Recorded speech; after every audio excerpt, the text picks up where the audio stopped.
with such proficiency, and when you don't get to play against these pocket picks very often, if a team runs Victor Hecarim at you, you just don't know how to respond. So I'd expect Vici to take it off the board. Well, we'll have to see as we do jump into Game 1's champ select. EP over on the left there, our blue team for Game 1. Vici on the red side.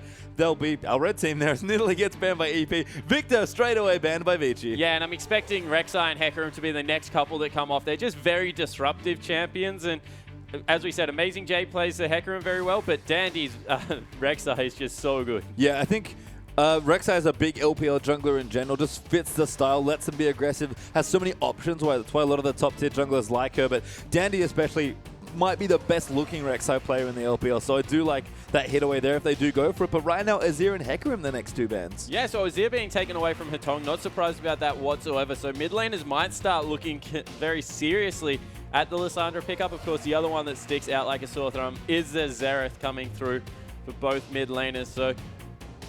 So far, only one jungle ban, really. We are expecting the second one, but it's not actually. It's Marta's Janna that gets taken off the board. Yeah, this is actually another targeted ban that gets thrown a lot at Vici Gaming. I feel like Marta, fantastic players, played the Veigar, played Annie, played Leona, played Thresh, but Janna seems to be, the best of the best as far as his champion pool goes, and a lot of teams respect it and ban it away, and Vici are going to last ban the Veigar. Yeah, so Veigar being taken off, that's not any surprise on this current patch, just so strong.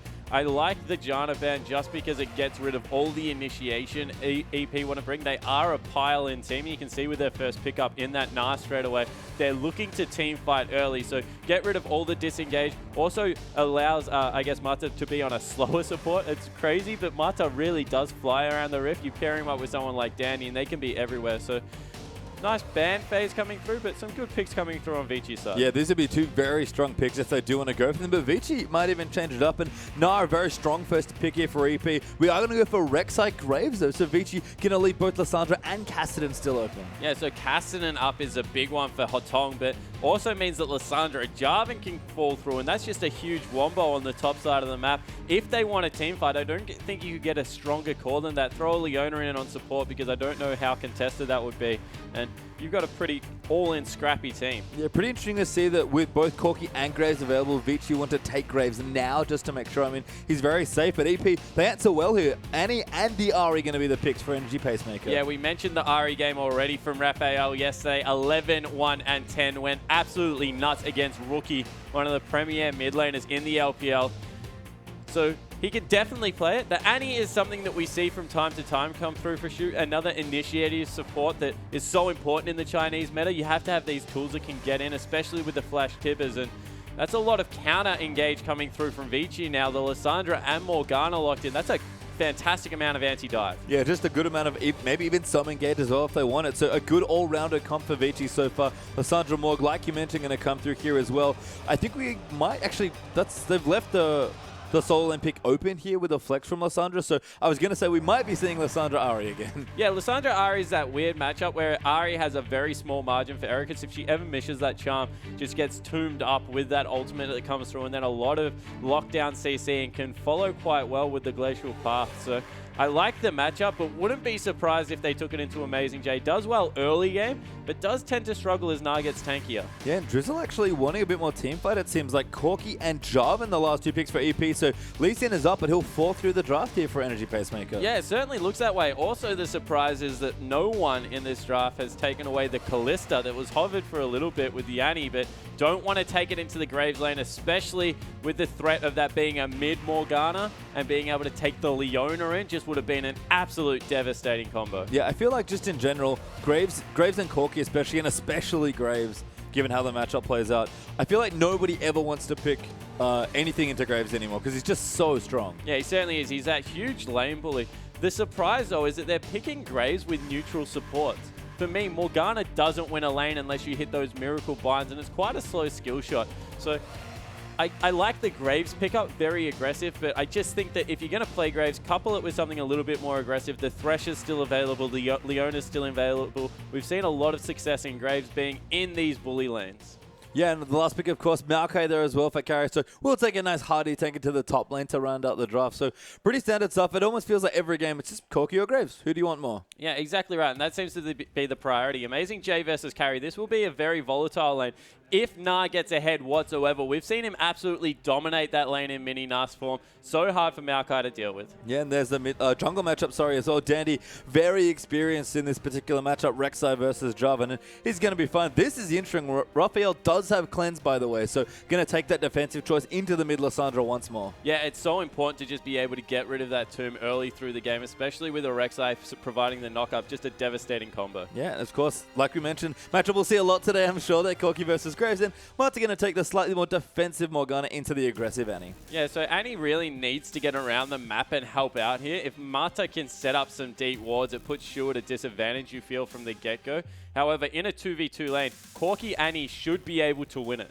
Yeah, and I guess that's an interesting matchup that we'll explore more as we do see the game start up fairly soon here as well, but lots of cool stuff going on here between these two teams. But we do start with a quick pause. Yeah, just a little bit of a quick pause on the Rift. And across the board, the thing that I'm very interested in this game is both teams have set up in a similar fashion. You've got a very assassin-heavy pick comp mid laner. Of course, Lissandra teamfight's a little bit better than Ahri just because of the two forms of stasis she'll pick up with that Zhonya's Hourglass. But then tanky top lane, skirmish jungler, teamfight, bursty AD carry, as well as a little bit of initiate and counter-initiate in the support. So both teams trying to accomplish the exact same things through the draft. So now it comes down to execution. Who can run their team comp better? Can they get Raphael ahead, or will Hotong run away with this lane? I mean, yeah, we've definitely looked at the mid laners there, and this matchup in particular, we hopped on it a little bit, but just to rehash, Lissandra does win early, it seems like, with all the wave clear. Of course, like you mentioned, Ahri can't afford to make mistakes, but with the cleanse, a little bit more breathing room, and once she levels up the queue, gets a little bit pushed back towards Ahri's favor. Yeah, it certainly does, and I think that early, as you mentioned, goes in Lissandra's favor. Mid-game, Ahri is probably the best pick mid laner at the moment, just does a lot of damage as well coming through. Late game, I don't know if there's a better mid laner than Lissandra. Her cooldown is so low, she does so much damage consistently, and then is hard to take out of the fight. The thing about mid laners is they're very easy to tie down and blow up, but with how untargetable she becomes and how she transverses around fights, can get a lot done in her kit in very short amount of time. So I think that late game it is a good matchup. Well, we'll have to see. Let's get straight onto the Rift.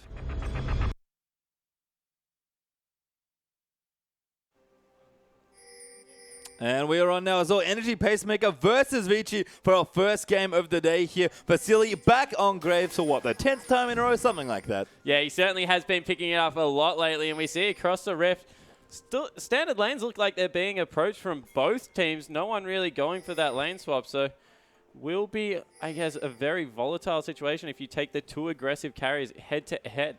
Yeah, and I like that we are going to see standard lanes here, especially with the mid lane, which is probably always going to be standard at this point. But I like that you mentioned Lissandra. I do agree that she's got an amazing amount of utility, but we've seen Lissandra in some comps. Her damage is consistent, but hard to get in there in short range sometimes. An amazing Jay just misses the binding. Yeah, he certainly does, as we have...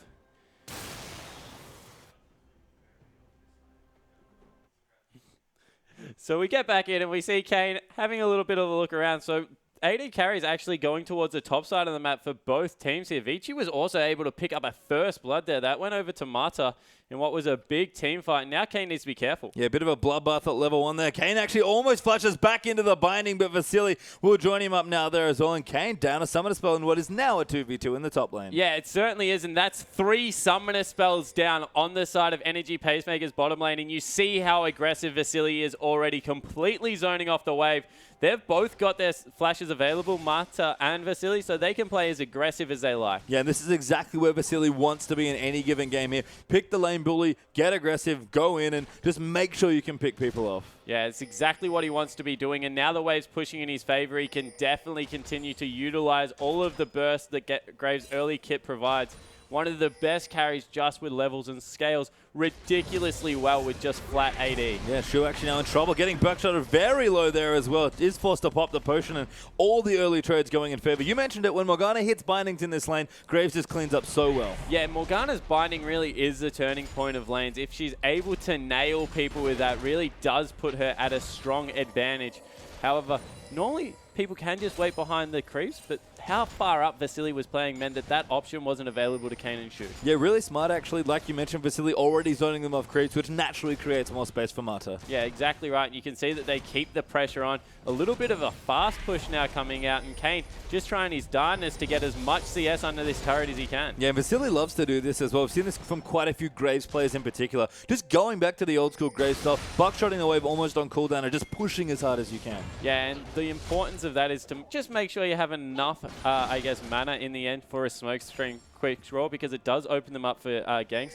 Jarvan, one of the better gankers, but of course, Mata, with that Black Shield, going to afford Vasily some luxury of avoiding the CC. Yeah, and again, going to kind of hold this wave a little bit, slow push it towards it, and then just keep pressuring under the tower and try and make sure Kane misses more CS. It's 12 to 21 so far, so Vasily very far ahead there. Yeah, exactly right, and they've pinged out the turret. They want to get it going as well. They were just building a second wave up there and making sure that they had as much pressure as possible. As we see Carry in the bottom lane, getting some deep wards down, making sure that he has vision of where the Jarvan is going to be. Doesn't want to be ganked early because of all the CC and damage in Nas kit. Yeah, Danny actually moving through this jungle fairly quickly. Already got his chilling smite up. Jarvan a couple camps behind looking for his first jungle item here. So Dandy, as expected, farming very well in the early stages. Yeah, Rek'Sai is such a good farm-heavy jungler. So that good that we saw Kakao yesterday fall in the trap of just wanting to farm with Rek'Sai, and the Lee Sin was able to get ahead as even more action. Yeah, Shu actually in low there as well. No ulti there for Graves. Only level 3, but the buckshot's already doing plenty of damage, and that might force Shu back home. Yeah, so one by one, they're just picking on separate members of the Energy Pacemaker bottom lane and shoving them out. This is affording Vasily an absolute mammoth lead. He's double the CS, and Dandy now using that to get a bit of a counter jungle going on. Yeah, tries to seal away the Grump. They can't get it done. Drizzle will clear out the ward as well, and Dandy will have to back off to his own jungle. Yeah, so you don't want to skirmish a Jarvan early. Just does so much damage with that passive as well as the Q, but now he will be able to sweep out the pink ward, so he's able to get a lot of work done in the top side of the map just because of how aggressive Mata and Vasily are playing. Yeah, the Raptor buff there from smiting that camp away. Actually coming up big there for Dandy, able to clear out a pink ward by sensing it in the area. And Mata even roaming down just to make sure that was okay. But Amazing Jay on the bottom side, in onto Carry as well. Does a lot of good damage, but he'll hit the minions with the next one and wallop down the wave. Yeah, he certainly will. But Carry's already used the teleport to get into that lane, so he hasn't got the luxury of getting a quick shop in. So Amazing Jay with the range auto attacks will be able to do some damage to this turret. And you have to say, with how hard the lane was being won by Vasily, that's been equalized a little bit, now only 5 CS.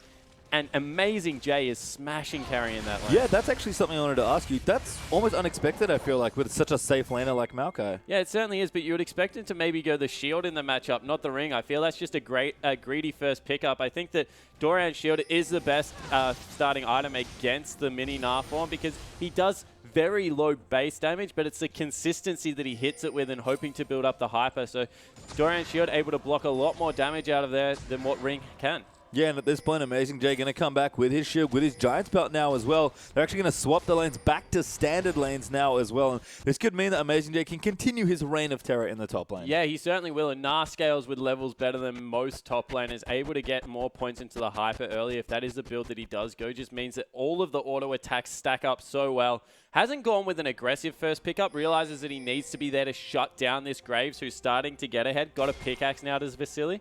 So I like the build coming out of Amazing Jay, just understanding where his team's at, not getting too caught up with how far ahead he is. Yeah, and I actually love that fact about Amazing Jay in general. He's very selfless in the way he builds. It's funny, he's a very Carry-esque style top laner, but he always plays usually to be the big front line for his team. Yeah, he certainly does. We see even more damage in the bot. Sick binding there by Mata landing, but looks like the forward B is going to come through. Exhaust down onto Kane as well. Shu going to get chased out there. Vasily going to look for it. No ulti available, unfortunately, and just some trades. People get low, but no one goes down. Yeah, and they were taking Tong does ulti there as well. Drizzle goes down. Yeah, Amazing Jay coming in with a teleport, though. Yeah, actually going to move in now. Rock does get thrown out there as well. Tong will dodge the charm, but a good now back into the wall. Lines up the next kill for Raphael. Now Dandy could be in trouble as well. Carry going to get slowed by the boulder, but Amazing Jay is Q Darren. That should be enough for Maokai to get away. Yeah, but he's just trying to get as much harass down onto this Maokai as possible. Force him out of the lane. Yeah, Minya is so annoying. They're chasing with the bounce as well. The Boomerang's moving in. The Hyper coming in. Amazing Jay doing very well here to kite it off. And Raphael diving in there with a Foxfire. Just missing the last one, but will flash for the kill. Yeah, and that was just great persistent damage coming through from Amazing Jay, and understanding his kit, he was in such an advantage against Maokai because Maokai couldn't have the choice of going back in because where Raphael was positioned, and just a persistent threat out of the Mini-Gnar. It's so frustrating. Yeah, I mean, just getting hyper, throwing boomerangs, nice beating up. He's so good at chasing in long chases like that. Yeah, he certainly is. That hyper just comes up so big, especially with the transform coming through. It gives him back that added passive on his Q. So really nice play from the top side of the map, turning a bad situation, a good invade coming through from Vici, but able to get back ahead.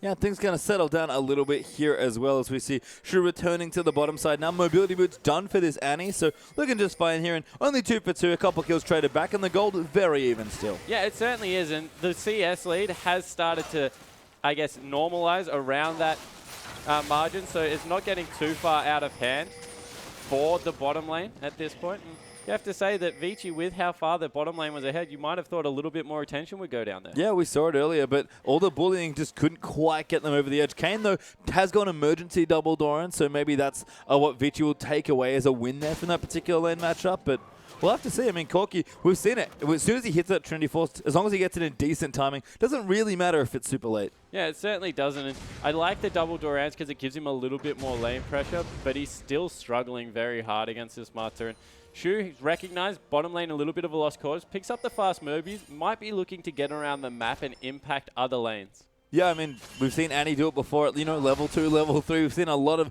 aggressive roaming Annie, so Shu does have options here. Could maybe look to the mid side to help out Raphael, but right now everyone is playing fairly safe, maybe thinking about their first dragon soon. Yeah, the the tunnel network coming through from Dandy is very impressive at this point of the game. He hasn't got himself a CS advantage, but he is in a position where if he wants to, he can put the next couple of respawns of his jungle on very quick cooldown with how he will be able to fly around there with that upgraded chilling smite. So like where he's at, but Amazing J, he's still doing work in the top lane. Yeah, he's getting aggressive and actually might be transitioning to a Phage here to kind of snowball the advantage at his build. I like the longsword Ruby Crystal there as well. I mean, he was going tanky first off, but I do love the Phage timing here. Yeah, maybe it's a Phage. Maybe he's going for a little bit of a Hex Drinker into a Warmogs as well. That's a very good early power spike, especially against a double AP. It's pseudo double AP, and Graves doesn't deal with Warmogs very well, just because of the fact that got a bit of persistent damage, but it's more about the upfront burst. So we'll see what he transitions into here. A good sneak dragon on the timing of the enemy jungler here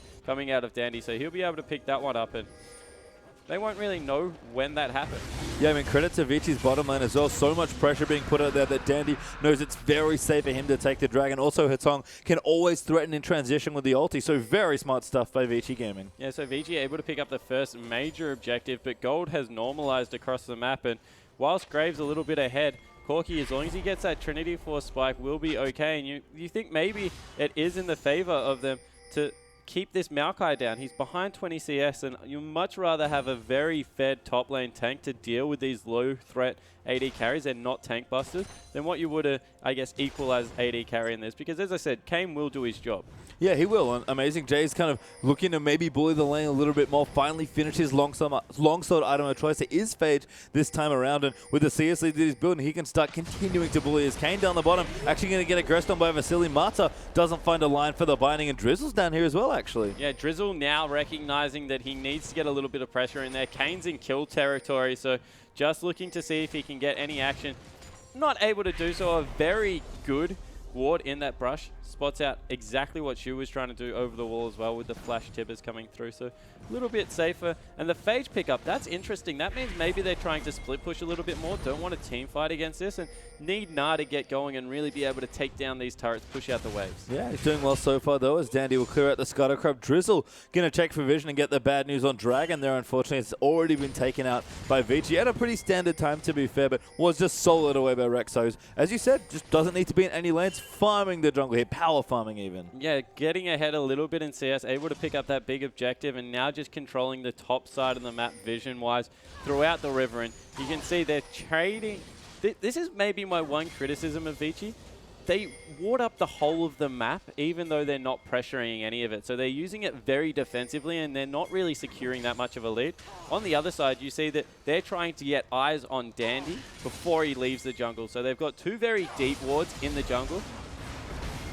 So they know when he leaves, or they can just assume if he's not spotted on that side of the map, he's on the top side. So they know where he is through lack of vision, as opposed to trying to light up every single area and always have eyes on the enemy members, you don't really need that. Yeah, Moby beats Annie, threatening pretty aggressively there as well. Mata actually going to get a bit of gold there from Shu as the Tormented. So it comes down. Raphael posturing forward there in the mid as well, trying to pick up a kill. Morellonomicon's been completed by both mid laners. So that aggression that we talk about, the volatility of this lane is starting to really come into full effect now. Yeah, and now you see Dandy, he's in his jungle at the Gromp, and you see straight away, Raphael completely controlled, walks into the top side of his mid lane because he understands the jungle is not there anymore unless he hears the scream come out. He knows, even though they haven't got consistent eyes on Dandy, exactly where he is because that's where he left the jungle. And it's funny that overwarding would be Dandy's problem because he is known for always showing up in the right place at the right time. Yeah, and that's a little bit of the confusion that comes through for this team because you can see that they're 200 gold up, but they've just invested so much more in vision.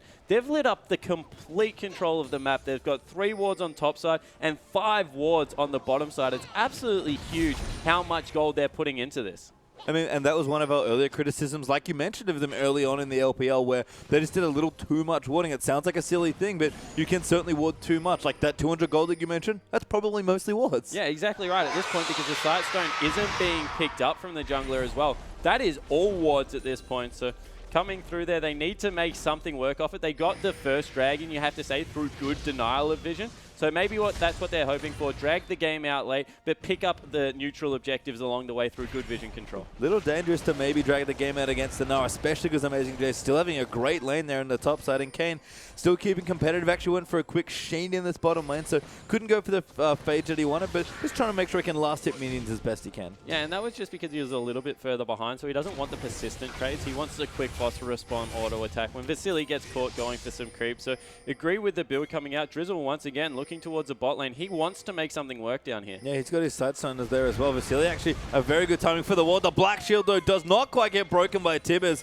And Shu there looks for the stun and can't get it now in the mid lane. Amazing Day poured it into the mid side. Raphael going to dive back in there. Can't line the first chamber. They're still going through. Amazing Day doing so much work to cleanse out there by Raphael. A great W there by Hatong, who's going to dive back in. Amazing Day tries to bounce on top of Raphael. Somehow finishes him off. Yeah, able to nail him. And over the back, Drizzle picks up another kill. So we're 2 for nothing coming through. What a play out of the top side of the map. Energy Pacemaker dictating flow of the game. Yeah, and that was a Flandre level teleport there by Amazing Jay. So well timed. Yeah, and Carry didn't have his available, so there wasn't even the choice to follow out of the top lane. Have to say maybe a little bit of a misplay, but let Raphael take care of the kill 1v1. It was very close, but hey, they pulled it off. Yeah, very well played there. And now in the bottom lane, that's probably the worst news here for EP. And again, Kane is fine. Just don't get hit by a binding. Vasily's already used his ulti. Shu actually going to stun up there as well. And very good trade there by the Annie. Yeah, get some good harass out there, trying to normalize this lane a little bit further. But now the pressure off as we see the replay of this. Missing the charm, but Amazing Jay just stays with these little skirmishes in the midi Narf for as long as possible. Nice cleanse. You see that summoner spell coming out here, and good heads-up play from a Hatong trying to follow through, but that passive and dangerous game just allows him to survive. And then the dunk. It's so satisfying to just take out the opposition jungler with that huge Cataclysm. Yeah, good cleanup there coming through for Drizzle. So 4-2 now in favor of Energy Pacemaker. 1,000 gold ahead, actually, and Dragon is back in 12 seconds. Yeah, so they've built themselves a little bit of a advantage, and you have to say their spikes have come at a better time. Needlessly large rod to a Negatron cloak is definitely in the favor of the Ahri, as well as that massive Trinity Force picked up. Not even the IE completed, so whilst Vasily is ahead, doesn't have the same power in this fight. Yeah, I mean, even Amazing Jay in the top lane with his phage now is almost a random it's completed and a Spectre Skull, so he's good to go for early game taking this, but Vici beat EP to the punch, and they'll clean up the second dragon. Yeah, and that was just better understanding of the back timers. I don't think Energy Pacemaker are going to be too concerned about the dragons until it gets to number 3 or 4.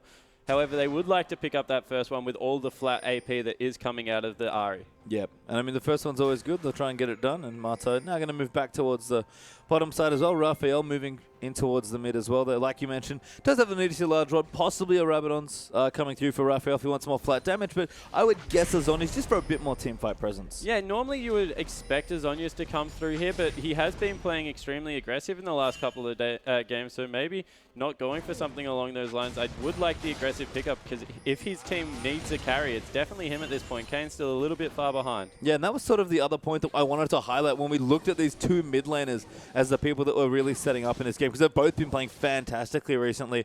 I feel like we've seen quite a bit of Lissandra versus Ari, and for me, yes, Lissandra's great late, but her biggest issue is getting in and doing her damage because she's so short range. Yeah, it certainly is, and the thing is that Charms can just hit you from anywhere, and Ari can destroy most mid laners through that CC, so you don't really get a chance to shrug it off. And with the aggressive summoner spells coming through, the Flash and the Ignite doesn't have the luxury of the cleanse that Raphael will have in the mid lane, so definitely less margin for error, but if it is executed properly, it should be in the Lissandra's favor. We're just not seeing that at the moment. Amazing Jay forcing the flash out there from Carry as well. Just so much pressure being applied on the top side. Gonna get the tower as well. Now gonna swap back into Mininar and start hitting down the minions. And Carry has just been completely just destroyed in this lane. Yeah, he certainly has 40 CS. That is nothing to scoff at. And the fact that the Randuins, as well as maybe a Banshee's Veil, are going to be picked up relatively soon. This Gnar is really rolling at this point, and the problem with the Graves and the Corkis, they're not tank busters. He's not going to be able to shred through that, especially not with the build that Vasili's gone at the moment. So he's in a little bit of danger of maybe having to fight against a person he can't really beat. Yeah, and it's funny that Vasili's going for this build as well. Vasili does not normally do this on Graves. He's much more snowball. He usually loves to get the BT first and go in and rotate with his team. But Kane right now with his 24s, he's doing all the turret damage. Yeah, exactly right. He's able to shove in nice and quickly using those Sheen procs with the missiles as he continues to try and poke Hotong out. But Hotong's split pushing is pretty good at this point in the game, so he's just looking to get some advantages. They've rotated Vasili into the mid lane to see if he can pressure another turret. Once again, though, Ari, now that it's picked up the death cap, not going to be bullied around at all. No, I actually like the rotation there from Vici, though. Kind of recognizing that Vasili, needs to get somewhere else, start helping group with his team and try and take out some turrets. Doesn't have the BT that would maybe want in the situation, and both mid laners actually for these teams actually are quite good at split pushing.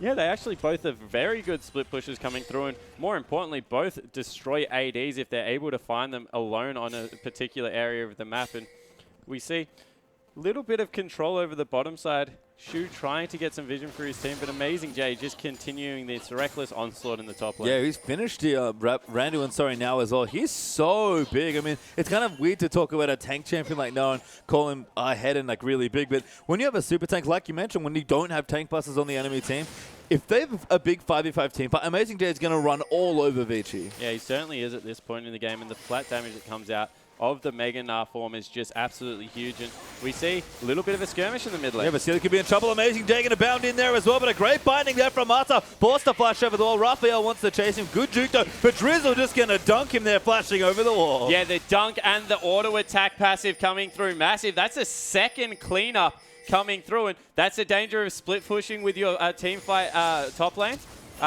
Mid lane, and not going to work. Carry that getting stunned up there as well by Annie. The bear will chase him in as well. Drizzle still doing damage. Danny and Vasili will come in, but Raphael gets the kill. Collateral damage comes through, but it's not enough to kill Annie. Hotonglo will dive in the back. A great stun though coming in. A good flash W. The ulti onto Raphael. He cleanses out, but he gets cleaned up by Dandy. Amazing Jay though coming in on top, and Dandy is, oh no, gets the kill. Looks like he's going to go down though. Annie, a great double there for Rek'Sai, but Drizzle's going to chase him out. They're still running though. Dandy pretty fast actually, and Amazing Jay in his melee form can't quite chase that well. Dandy might have escaped. Yeah, might look to get away here, although the mini... Oh, he does it with the ultimate.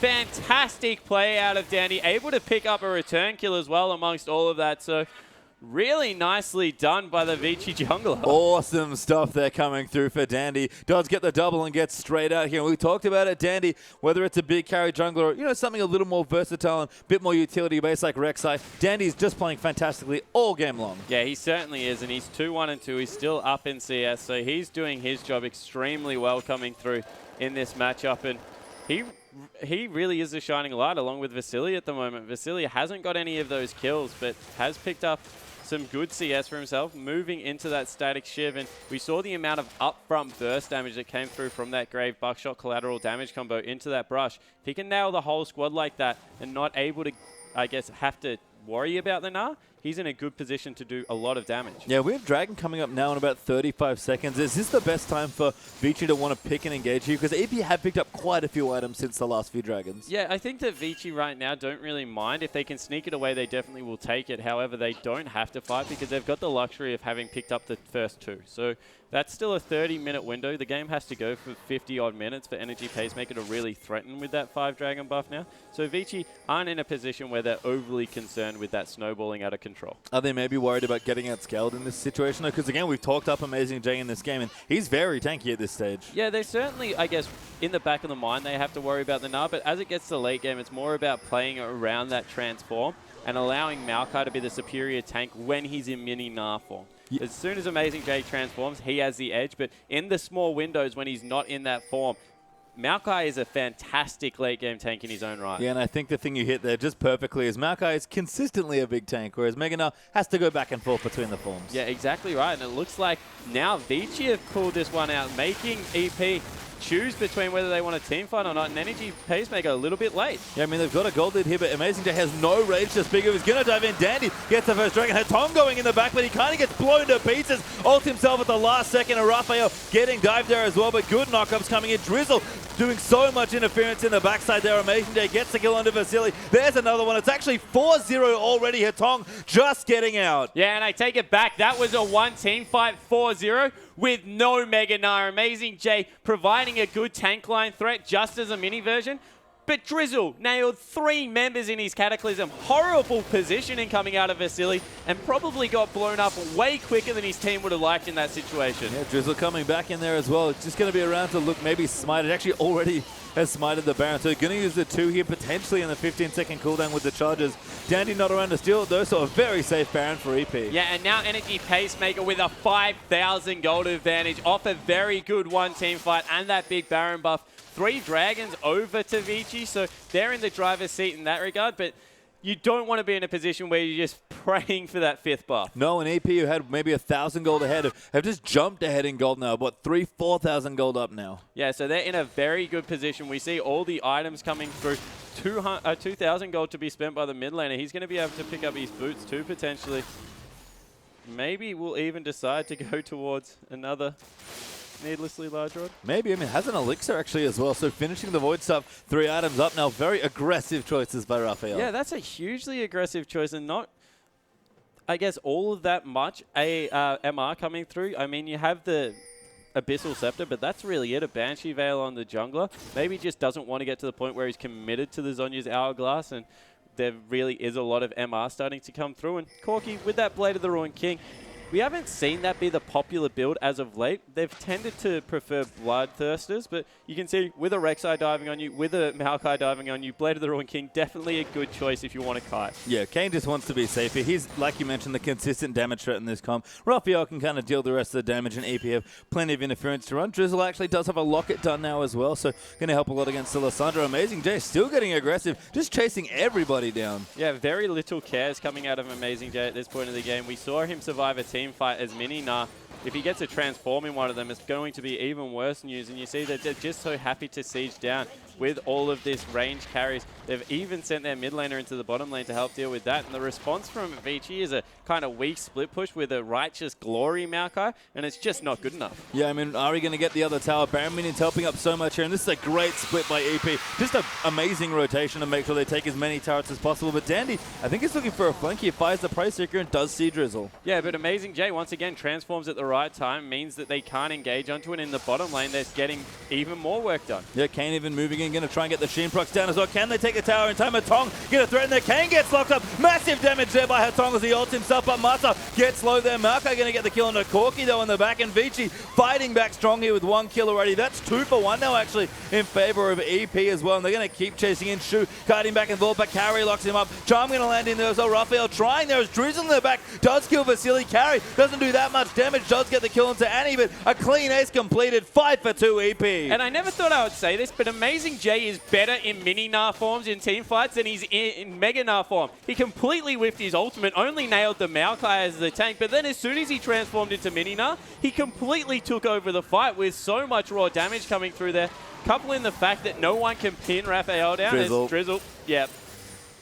That's a bit of a shame. Yeah, I think they meant Amazing J in the Mega Knight form to tank that one up, but unfortunately Drizzle will get executed. Yeah, so he'll get taken off the map there, and that does stop the push a little bit. But the most important inhibitor of the game falls at this point, the bottom. That means that the next Baron becomes even easier.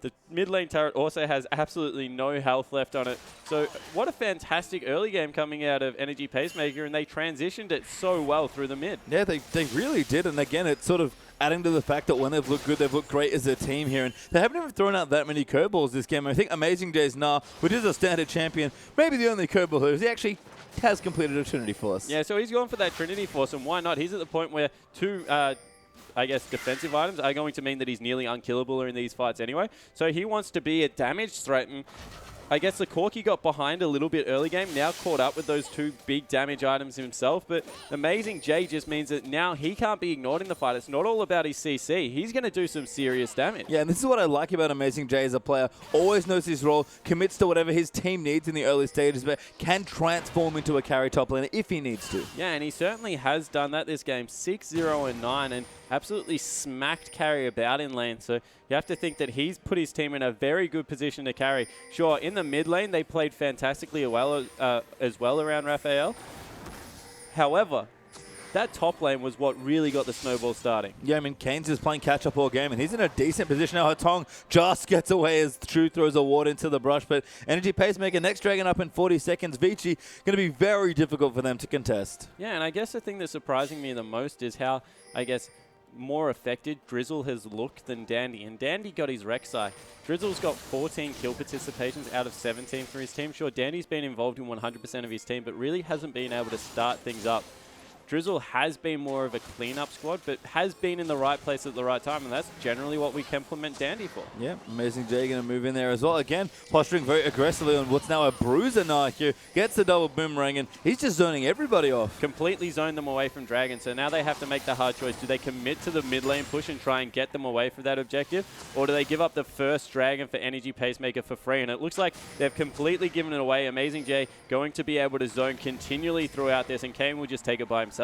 Yeah, Raphael even rotated in to just clear out the mid wave for himself. So EP are going to move in. Dragon getting very low already. Dandy might entertain a steal. He goes in, knocks up on a Kane there, but in the back, Drizzle diving again. A Raphael now looking for the flank, gets exhausted. Shu there getting the stuns up. Alessandro gets the first kill onto Jarvan, and Dandy off the side there as Raphael's kiting all of the carries of Vici. Gets the next kill though, gets away as well. And EP are just going to run through Vici now. Double kill for Corki. Carry going to make it a triple, and Vasily has to run home. Yeah, and this is absolutely ridiculous. Amazing J in mini Nam form has just gone nuts in another team fight, actually teleporting into the base now to try and finish off this game. He's had a stellar performance, and he's done it in a way I've never seen Na'Vi play. Yeah, basically carrying his team on what is, a little Teemo almost there in the mini now form. Such a strong performance here. Shu going to rotate in as well. Amazing J will headbutt the turrets up. Vasily has to be careful, gets Nard into the wall. Amazing J actually just going to solo him here almost as he runs back to the fountain, although the rest of Vici are available. EP still trying to get the towers done. Kane's here as well. The Nexus is exposed, but Amazing J has to run away. Gets knocked up, still alive somehow after all that. Energy Pacemaker might be able to close the game. Yeah, looking like they're just going to back out of that. Don't want to overcommit and give something away. Kane's been caught. Oh, yeah, the ulti does come through. Kane, though, QSS is out of the ulti. Still taking too much damage over. Vasily going to get low, but not going to fall. Yeah, and on the backside, Dandy picking up some exit kills. Good ulti there as well. Raphael now trying to cut away, but Carry should be able to lock down the Ahri. There's the Q. Tong follows in, and Carry picks up the next kill. So 3 kills actually, and the 4th Dragon now for Vici. Yeah, so if Vici can stall this game out for another 5 minutes, the 5th Dragon threat will be there because they're going to be able to pick up their 4th of the game unless the Miracle Steal comes through. Insane stuff as well. To think that the Nexus was exposed there, and EP almost had the game won. Drizzle hunting in the back wanting the steal, but he's too late. Yeah, so the 4th Dragon coming through for Vici Gaming. Maybe the hope is still alive. That is what they will definitely be holding on to. They're going to contest the next one at all costs, you would have to feel. And the problem is just the discrepancy throughout the teams. They don't have the same amount of power in these fights. They're fighting with knives, and At this point, Amazing J's bringing bazookas. He's nearly finished up another Giant Belt item. Yeah, it might even be a Sunfire cape just for a bit of extra damage. But Vici are on the Baron here. Shudo and Drizzle have found them out. They know what's up. They're going to go in. Drizzle really wants to see. He's going to try and kill Vasily. Almost gets it done. The Baron not getting too long. Vasily, beautiful quick draw over the wall to keep him safe. Drizzle actually gets one kill. Amazing J is in it now as well. Drizzle is still alive thanks to a clutch locket. And the Baron's going to go to EP. Yeah, so EP completely swing it back in their favor. You like the idea coming out of Vici there. They understood that they maybe had to go for something desperate to win it. Otherwise, they were just going to use the Baron up creeps to push into the mid lane for free and take down the second inhibitor. But comes back, bites some energy Pacemaker, clean up another fight. And now with 20-second death timers, how do they defend this base? I mean, they're going to try for a win here, so we'll see as they push in. Amazing J going to really rip through the structures with his Trinity Force as well. Raphael even got a Banshee's Veil done here. His own energy Pacemaker, no defense force coming for Vici. Death time is a little too long, but Vasily gets gnarred into the wall there coming in as well. And Kane is just taking out the Nexus. Yeah, so the Nexus falls in energy Pacemaker's favor, and what a game coming through. 6-11 in the mid laner, but really it was all about Amazing J's Gnar. 6-1, 14, 20 out of 24 kill participation. And he was doing some silly damage. He was going in, man. Like, Amazing J, it's so funny to think of a top laner that was vaunted almost as we moved into the LPL. We'd heard whisperings of how good this guy was. There's apparently a Church of Amazing J open somewhere you can worship him. And after that game, the church is going to be celebrating. Yeah, it certainly is. And if you take a look at it, wow, damage done that game. Amazing J on the tank Gnar pulls out top damage stats Delta champions for his team. He went completely nuts. And Vici, I don't think they would have been expecting that out of the top lane. And again, the crazy thing for me was Amazing J just played it normal, got ahead in his lane against the Marco, which he does have a bit of bully potential in. Crept up a lead, built tanky, ready to team fight, had some good fights. Oh, wow, I'm amazingly ahead. Here's a Trinity Force. Like, he did it so smoothly. Yeah, exactly right. And he didn't really come up with any stellar plays. Like, there was nothing in there that completely blew your mind. He was just very consistent, stuck with the ganks that he got given, and then really used his teleport to fantastic effect. Yeah, I mean, teleports were on point there as well. Amazing J, known for pretty crazy teleports as a general thing, but they were a thing of beauty in that match. Yeah, they certainly were, and I guess a lot of credit has to go to the bottom lane as well. Kane and Shu, they stuck with a very bad lane, and what was I guess, first blood went into their lane, and all kinds of things were going wrong, but they were able to equalize the lane, and in the end, Kane even came up pretty good. Yeah, I mean, Raphael Zari as well. Probably won't be getting that again. Yeah, no, definitely not. That's 2 games out of the last 2 that has been available that he's actually absolutely smashed the lane opponents with. And the Blue Shot continues fighting first place there. Vici Gaming down a game now, but don't go anywhere. We'll be back with EP versus Vici right after this.